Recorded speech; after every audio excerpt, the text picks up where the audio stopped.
ఒకప్పుడు కంప్యూటర్ కనిపెట్టినప్పుడు ఒక గది నిండా పెద్ద కంప్యూటర్ ఉండేదంట. స్లోగా అది డెస్క్‌టాప్ అయిపోయింది. తర్వాత ల్యాప్‌టాప్ అయిపోయింది. ఇప్పుడు పామ్ టాప్ అయిపోయింది. రేపొద్దున అసలు ఏ పరికరం లేకుండా చేతిలోనే ఫోన్ ఆపరేట్ చేసే టెక్నాలజీ రాబోతుంది. ఇవన్నీ చూసిన తర్వాత మనం ఏదైతే తయారు చేసామో, ఏదైతే సృష్టించామో దాన్ని పక్కన పెట్టేసి, దాన్ని మనమే నాశనం చేసి కొత్తవి సృష్టిస్తూ వస్తున్నామా? ఎందుకంటే ప్రపంచం ఎప్పుడు కూడా కొత్తదనం కోరుకుంటది. కొత్తవే ప్రపంచానికి కావాలన్నమాట. మోస్ట్ అడ్వాన్స్డ్ వెర్షన్స్ కావాలి. ఎప్పుడైతే మనం అప్‌డేట్ కాలేమో, ఆ తర్వాత ఔట్‌డేట్ అవుతాం. ఎప్పుడైతే మనం చేసిన దాన్ని మనమే డిస్ట్రాక్ట్ చేసుకొని కొత్తవి సృష్టించలేమో, అప్పుడు మనం ఔట్‌డేట్ అయిపోయినట్లు లెక్క అన్నమాట.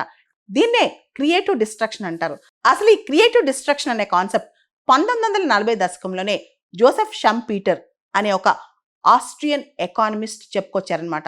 ఆయన అప్పట్లోనే క్యాపిటలిజం, సోషలిజం అండ్ డెమోక్రసీ అనే పుస్తకంలో దీని గురించి రాశారు.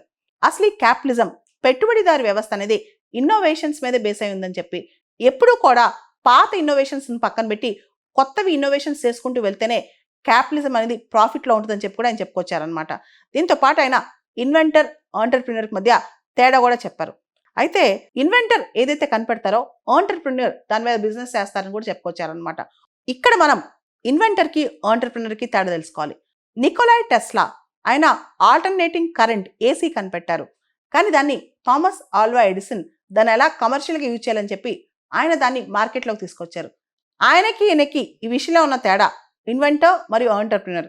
ఇలా ఇన్వెంటర్స్, ఆంటర్‌ప్రెన్యూర్స్ ఎప్పుడు ఇన్వెంటర్స్ కొత్తవి కనుక్కొస్తా ఉంటారు.